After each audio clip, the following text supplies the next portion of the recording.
এবার সে ইমাম গাজালির দরবারে গিয়ে বলে, হুজুর আমি এটা কি দেখলাম।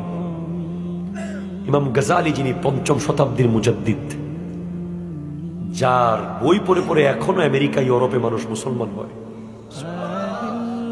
বিশ্ববিখ্যাত দার্শনিক, মুসলিম মুসলমানদের গৌরব ইমাম গাজালি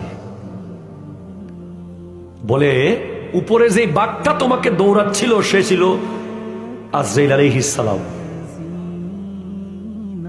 আর কূপটা ছিল তোমার কবর, নিচে সাপগুলো তোমার কবরের আযাব, আর রশিটা ছিল তোমার হায়াত, মৌমাছির বাসা ছিল দুনিয়া। তুমি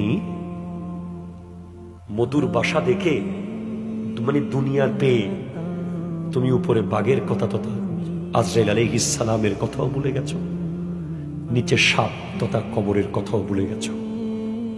হুজুর সাদা ইঁদুর আর কালো ইঁদুর গুলো কি ছিল? সাদা ইঁদুর দিন, কালো ইঁদুর রাত। রাত দিন করে তোমার হায়াত চলে যাচ্ছে। যেই মাত্র তুমি মারা যাবে ঠিক সেই সময় তোমার স্বপ্ন ভেঙে গেছে, তুমি কবরে চলে যাচ্ছ।